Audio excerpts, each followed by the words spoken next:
बच्चों, इसके पहले वीडियो में हम लोग चतुष्फलकीय और अष्टफलकीय रिक्तियों का अध्ययन किए थे। इस वीडियो में चतुष्फलकीय और अष्टफलकीय रिक्तियों के साइज का अध्ययन किया जाएगा तथा आयनिक यौगिकों में धनायनों और ऋणायनों की त्रिज्याओं का अध्ययन किया जाएगा। तो पहले हम लोग अध्ययन कर रहे हैं टेट्राहेड्रल एंड ऑक्टाहेड्रल जो वाइड्स हैं उनकी साइज क्या है, उसका आकार क्या है।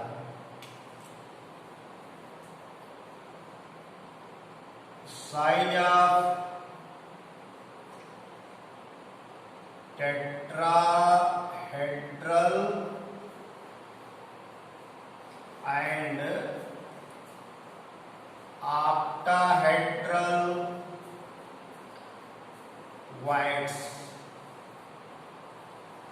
चतुष्फलकीय और अष्टफलकीय रिक्तियों का साइज, इसका अध्ययन किया जाए। दो तरह की रिक्तियां आपको बताई गई थी कि पैकिंग में दो तरह के वाइड्स डेवलप होते हैं। एक चतुष्फलकीय, तो चतुष्फलकीय वाइड वह वाइड है जो चार स्फीयर के संपर्क में रहता है, चार गोलकों के संपर्क में रहता है। और अष्टफलकीय वाइड वह वाइड है जो छह स्फीयर के संपर्क में रहता है। तो पहले हम लोग टेट्राहेड्रल वाइड्स के साइज का अध्ययन करें। टेट्राहेड्रल वाइड्स, इसके साइज का अध्ययन किया जाए। चतुष्फलकीय वाइड को दिखाने के लिए एक क्यूब बनाया जाए, घन बनाया जाए। एक क्यूब बनाया जाए।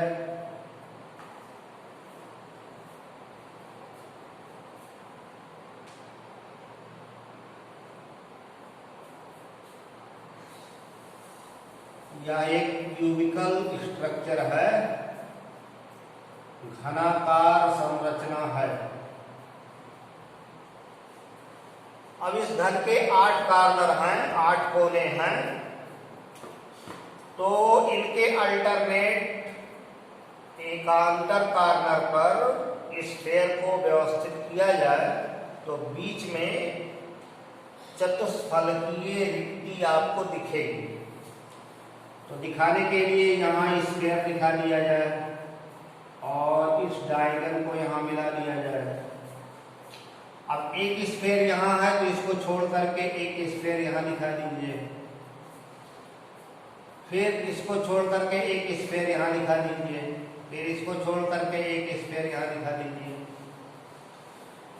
तो इस प्रकार ये 4 स्फीयर आप देख रहे हैं, 4 गोलक और 4 गोलकों के संपर्क में जो वाइड होगा वो चतुष्फलकीय वाइड कहलाएगा।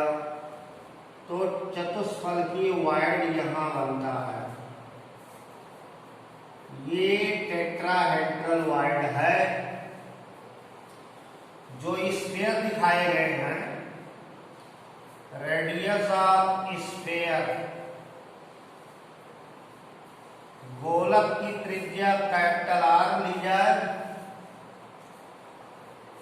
और रेडियस ऑफ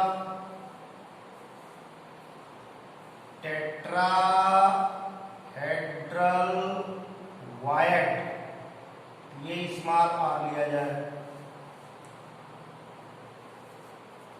इस डायगन को, ये जो फेस डायगन है, इसको मिला दिया जाए तो एक त्रिभुज ABC और एक त्रिभुज ADC। अब इसमें जो क्यूब बना हुआ है इसके कोर की लंबाई A लिया जाए। घन के कोर की लंबाई A, लेंथ A है, तो सभी कोरे एक समान हैं। अब इसमें देखिए त्रिभुज एबीसी में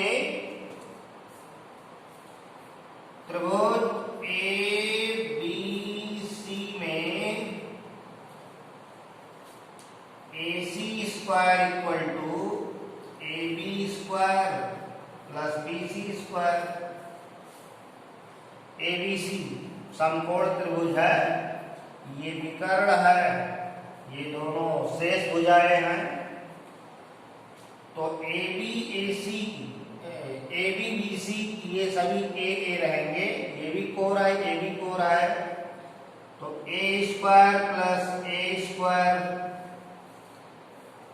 या AC square equal to 2A square या AC equal to under root 2A। ये AC का मान आया।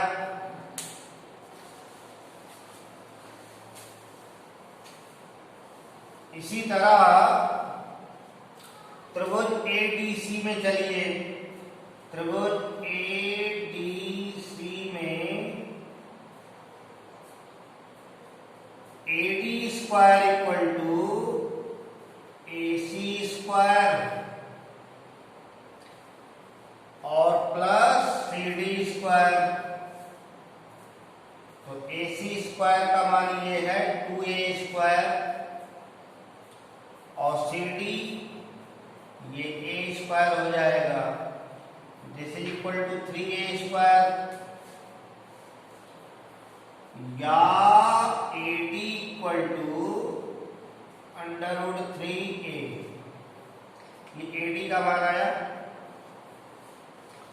और ये AC का मान आया। ये अंडर रूट 2A है और ये अंडर रूट 3A है। अब देखिए AD पर टेट्राहेड्रल वॉइड पाया जा रहा है। AD की लंबाई का जो आधा दूरी बनेगा उसमें ये दोनों सटे हुए हैं। इसका रेडियस प्लस इसका रेडियस इक्वल टू AD/2। चित्र से स्पष्ट है कि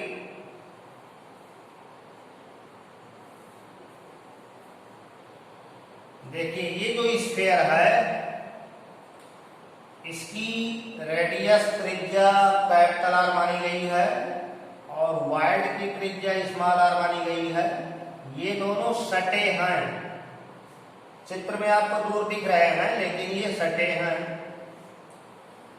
तो capital R plus small r sphere का रेडियस प्लस वाइड का रेडियस इक्वल टू AD/2 और AD की वैल्यू ये आई है तो अंडर रूट 3/2A।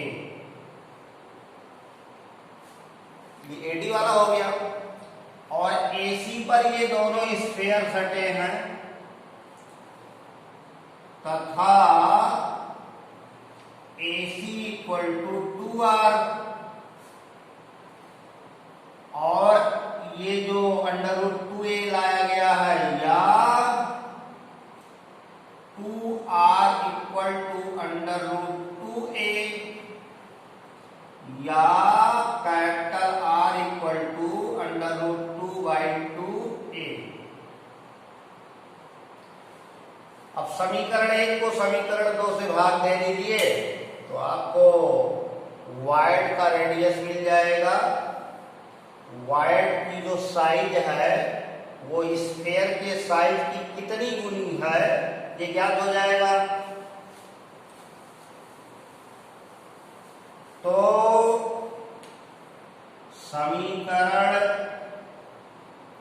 1 में समीकरण 2 से भाग देने पर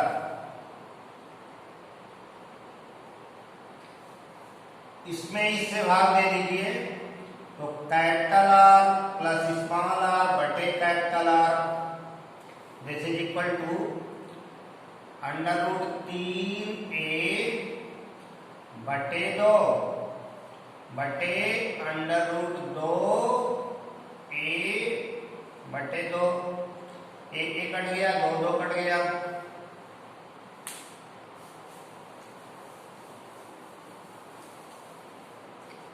या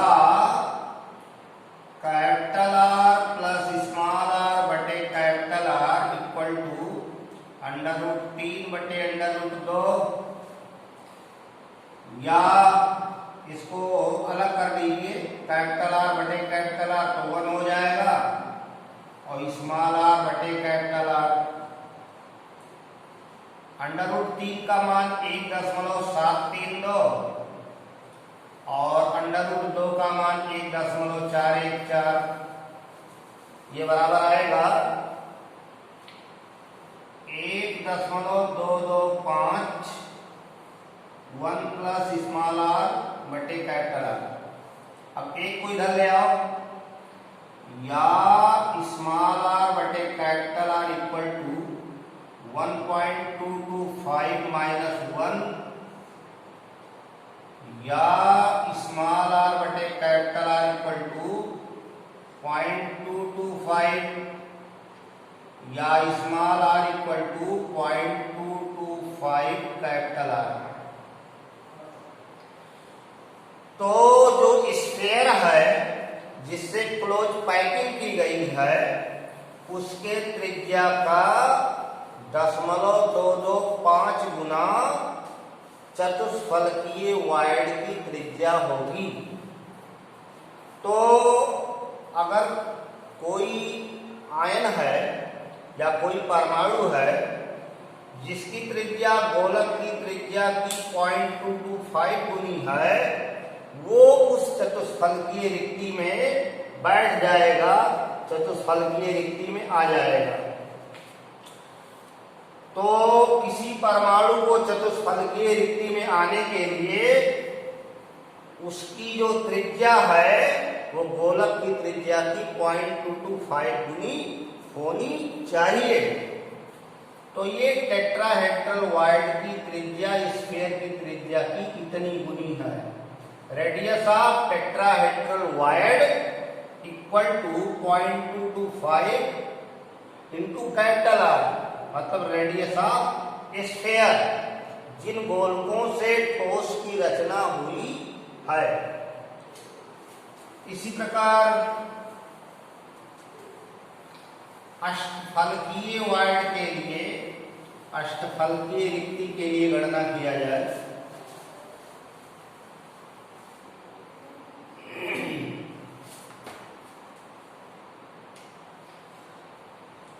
साइज ऑफ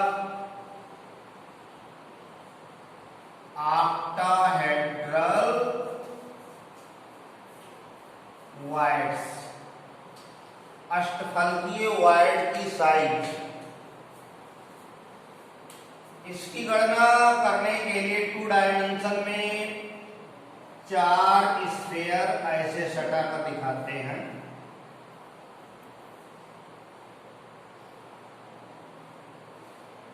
और इस बीच में ये रिक्ति जो बनेगी यही अष्टफलकीय ऑक्टाहेड्रल वॉइड है।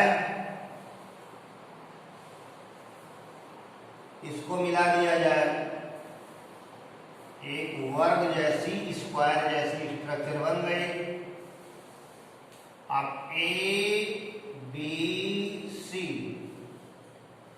तो जो बड़े गोलक दिखाए गए हैं वो क्लोज पैकिंग वाले हैं, स्फीयर हैं। तो माना रेडियस ऑफ स्फीयर, गोलकों की त्रिज्या capital R, radius of octahedral void equal to small R, और इनके जो भुजाएं दिख रही हैं ये दूरी स्मॉल ए है, ये स्मॉल ए है जिसको 3 डायमेंशन में कोर की लंबाई करके पढ़ा गया है।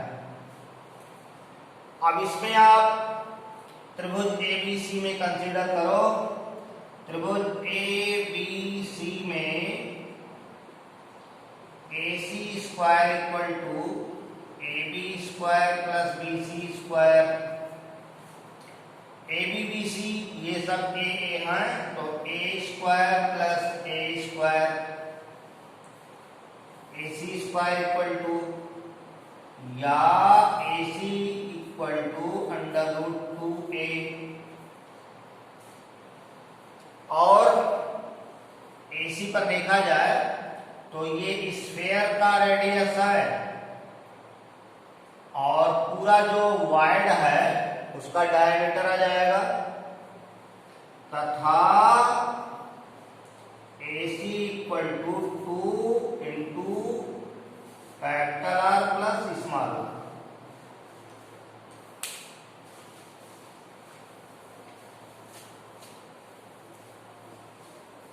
आगे इन दोनों को बराबर किया जाए, या 2 into capital R plus small r equal to under root 2A,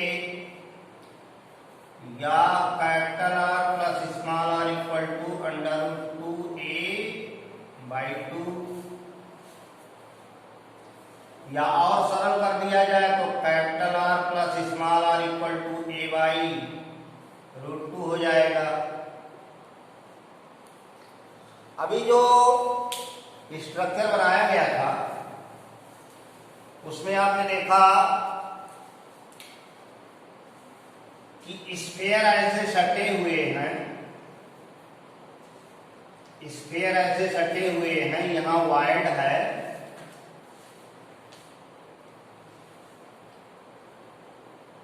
और ABC ट्रायंगल कंसीडर किया गया। इसमें AB या BC इक्वल टू निकाला जाएगा तो कैपिटल R 2R हो जाएगा। चित्र से स्पष्ट है कि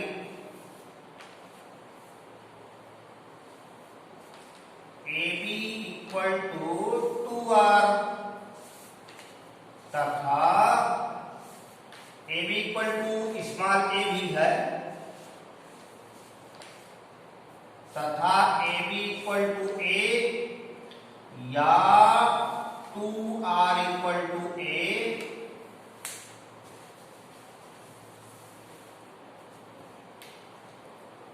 या R equal to A by 2।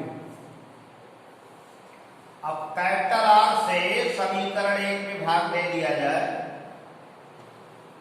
ये जो समीकरण 2 बना हुआ है इसमें भाग दिया जाए तो कैपिटल R से समीकरण 2 में भाग देने पर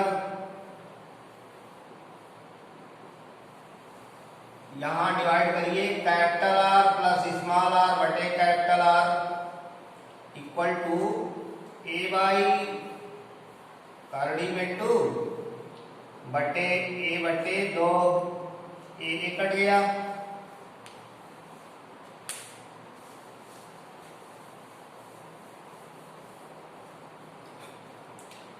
या capital R plus small r बटे कैपिटल R इक्वल टू, ये 2 ऊपर जाएगा तो 2 by under root 2।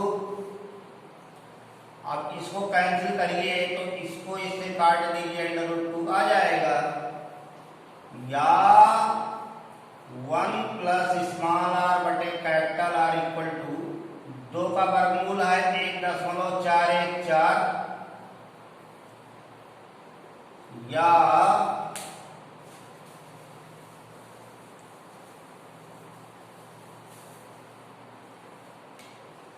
Small r बटे capital R equal to 1.414 minus 1, या small r equal to 0.414 capital R। तो जो अष्टफलकीय ऑक्टाहेड्रल वाइड बनेगा उसकी त्रिज्या स्फीयर के त्रिज्या की 0.414 गुनी होगी। यानी किसी परमाणु को ठीक प्रकार से अष्टफलकीय रिक्ति में सेट करना हो तो उसकी त्रिज्या गोलक की त्रिज्या की 0.414 गुनी होनी चाहिए।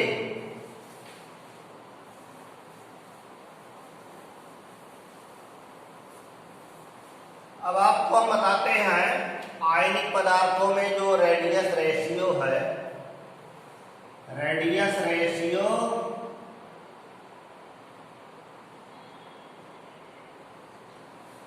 अगर धनायन और ऋणायन के त्रिज्याओं का अनुपात 0.155 से 0.225 है, ये इस रेंज में अगर रेडियस रेशियो आपको मिले तो कोऑर्डिनेशन नंबर, समन्वय संख्या, कोऑर्डिनेशन नंबर 3 बताएंगे।